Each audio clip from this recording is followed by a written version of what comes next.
Here we go, guys, for the last Group 1 of the season, the Tatts Tiara at Eagle Farm over the 1400. It's going to be a good track. I keep pushing the rail out a little bit more, so rail out 6 metres again, which is going to, not again, it's gone from the 4.5 to the 6, which is, closer to the rail now is going to be that Crown Prime land. So not a big disadvantage, just evening it out. Not a huge advantage to be wider now as the rail comes out wider. So that's definitely something to take note. Being the last Group 1 also, there's a lot of horses sort of not particularly aimed for this race. So that's interesting. Horses have probably been aimed for the race, Samina, Roots, Saple Ridge, possibly Bubble Rock and Siesta Magique. And possibly Coco Jambo, and then you got horses that, like Bella Nipotina just consistently running and, with the form she's in, why not? And then you got, horses like Roll on High and Miss Jolene coming back from the Oaks and stuff like that. So you got some horses, you could tell they're just having a throw at the stumps for these mares to possibly get Group 1 placed. So it's an interesting race like that. Also simplifies it a bit. Let's get through it and let's just see what we've priced here for you guys. We'll start from the bottom top.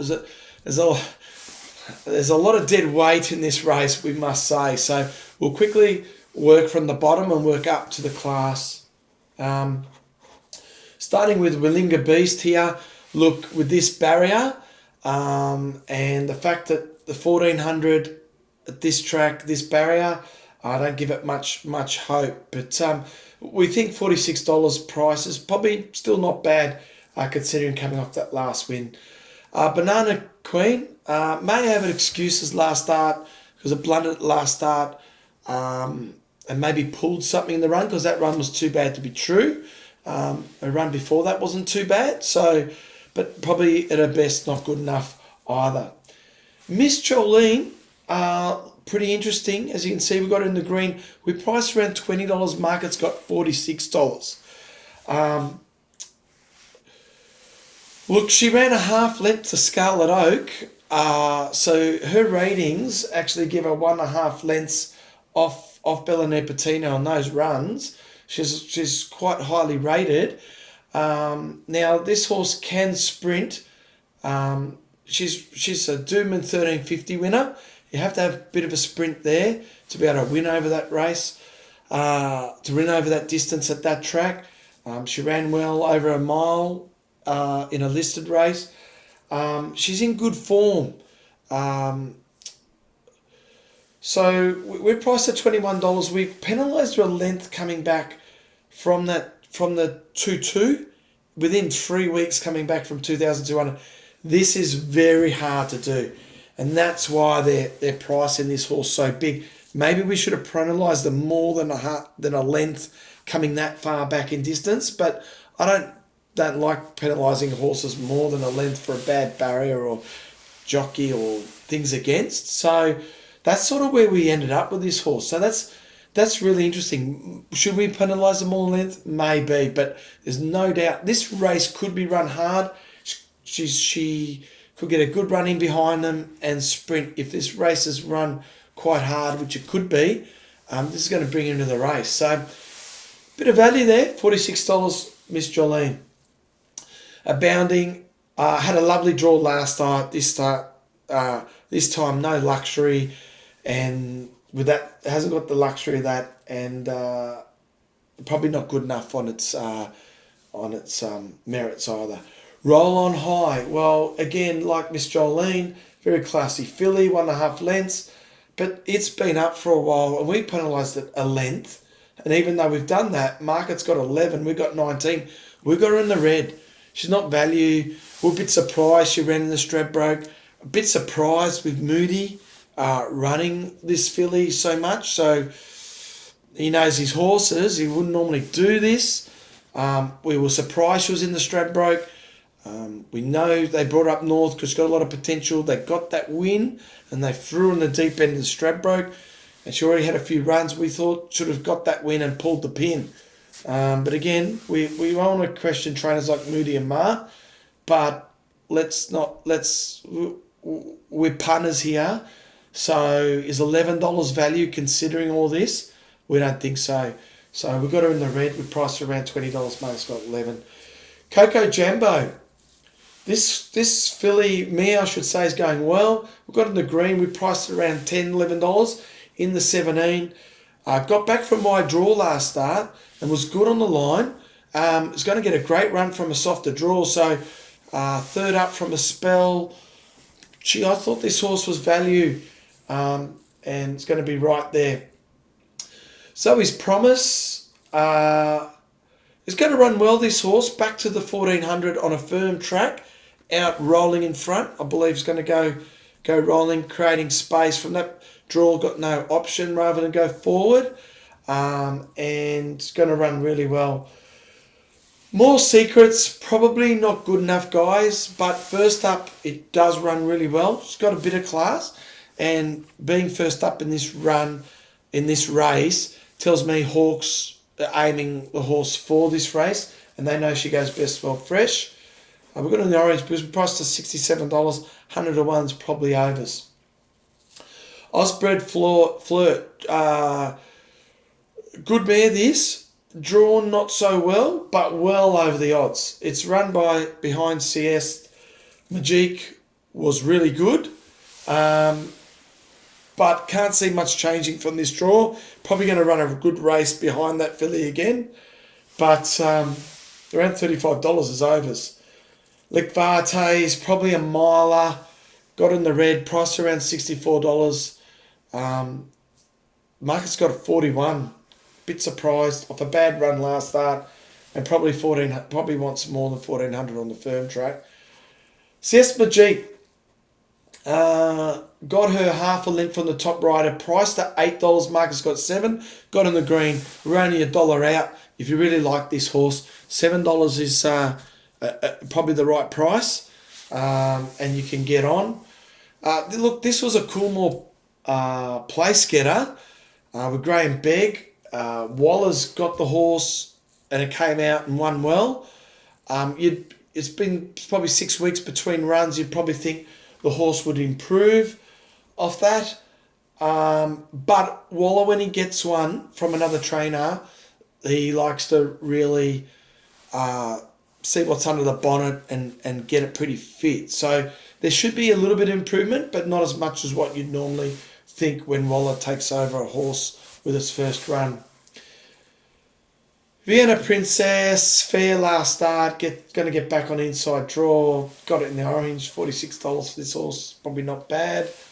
Bubble Rock, drawn wide, but outside Zoe's Promise. I think this horse is going to go forward this time, come across. I think this horse has got potential, definitely wants more ground. You could see last start behind Celeste Majik, was left standing. Oh, sorry, it was behind. I think this horse was behind. Far out. Who was it? Let me just have a quick look here, guys. Where are we? Here we go. Sorry about that. Bubble Rock. What number is it? 10. Elspeth Flirt. Levade. Majik. Vienna Princess one. Yeah, Chinny Boom. It was behind Ginny Boom and Bazik, and she was with them at the top of the straight, and she was left standing, and at the end started to really come again. You thought she was going to run right out the back. So the extra distance really going to help. The extra fitness. I think this horse got a lot of potential, and we priced around 16, and the market's got around 21. Comrade Rosa, this horse there, drawn wide last start, drawn wide again. Can't see much changing from last time, and really hard to see this horse from that draw troubling. She needs to beat these type of fillies or mares. She needs everything going away, and just Angela Jones, good jockey, riding well, but it's going to let me more than a good ride. So Opal Ridge, I cannot work this horse out. So it's going to get a lovely run. The horse has got class. I know they say this horse doesn't go second up, but I still found she was really disappointing last start. She goes really well fresh. She doesn't go as well second up. I just don't think this mare on these ratings where we've rated the horse, a length off Bella Nipotina, she hasn't really hit those ratings. And going deeper into prep, she doesn't hit those ratings. Look, we penalised half a length for the bad run last start, and half a length for not being first up because she's going first up. And ended up 1.5 lengths off the winner. We got her in the orange. We priced at 15. Market's got around 13. That's not bad if you like Opal Ridge. Around that 15, 13, 16, $17, wherever she ends up. Don't want her much shorter than the 13. She's good value. Going to get a good run in the race. Great run. Roots, another one really hard to assess. Goes well fresh. She is in this fresh. Scratched a couple of weeks ago. I'm not sure why. Don't know if there's a problem, but while I wouldn't be racing if it's not a problem, they might have just decided to go fresh in this race because she does go well fresh. Definitely she's been aimed for this race. And the disappointing runs have been when she's been in Perth and Adelaide when she's travelled where Waller doesn't have a stable. So if you take those runs out, she's been really good. And I expect she's going to be there. I got her in a green. She's way over the odds at 20. We priced around $15. Market's got her 20. Samana. Well, Samana going to get a lovely run as opposed to last start, wide, out the back. I thought she finished really good first up. She's going to improve heaps second up in this run. It was a good run last start, hitting the line. Mate, she's got Group 1 Gotcha form. Before this, I cannot understand why the market's got a $15. We've got it rated on top with Bella Nipotina. Class horse, drawn well, second up, good run first up, out of a Stradbroke. Big improvement, as opposed to Bella Nipotina. Been up for a while, drawn wide, good track, been up for ages. Look, I didn't penalise her for a half a length for drawn wide because in the Stradbroke we saw what she did. She got positive and got in with Craig Williams. She was able to work that little bit early and finish off. This mare's just like hats off to her. Total respect, looking at her totally differently. We've been against her every start in Brisbane. We just think she's been up too long, and but she's proven us wrong every run with running really well. She's only won 1 out of the 3, and we've been against her. But her IBR ratings, she's a 3, the 3.5 IBR. She hit 3.3 when she beat I Wish I Win, and then went 2.9 IBR when she ran second to I Wish I Win, and then went 2.2 against in the Stradbroke, losing to Stella Magnetica. So she's showing that she's slowly dropping with his IVR ratings. So we've penalised a half a length. So we've got her running at a 2.5 IVR. We've sit there in the middle there. So, and she has got that wide draw. She could go worse than that. So we got in the red. We got it equal at around the $6, and the market's got a $2. Look, on class, she's probably an even money, but there's some good mares here. Roots, Samina, CS Majik, like I said, ran third in a Coolmore. Waller's got her.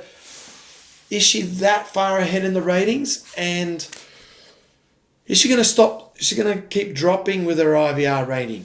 Is she going to, if she drops again on the IVR range, she's in a lot of trouble. Is she going to bounce back with Ma and Golan there looking after her? So, a lot of question marks. Definitely too short. We've got her on top though. This is our ratings here. Our top four got Bella Nipotina on top. Price $6, $2. Fair to say, too short for us. And we think these horses in the green are the bet. So again, even though we've got Bella Nipotina on top, we are against her. We want to play against her with the value being Samina, $6.15. That's our real good value. We said $6.50 just to separate them a bit, but really we priced them equal. $15, that's a really good bet. Sesmajeek's a good bet. We priced at $8, got a $7. And we thought Coco Jumbo, with that draw, third up, got good bet at $17 as well. So, and there's some other value runners in the race. Fair to say when we're pricing the favourite $6, Mark's got $2. We've got a few other runners at the value, but our real top four are these four: Bella Nipotina, Samina, CS Majik, and Coco Jumbo. Good luck, good punting. Everyone's dying off, but we're not. We'll keep keeping these podcasts going. I don't know what we'll be doing next week, but we'll be doing something. So thanks, guys. Have a great weekend and all the best. Imagine what you could be buying instead. For free and confidential support, call 1-800-858-858 or visit gamblinghelponline.org.au.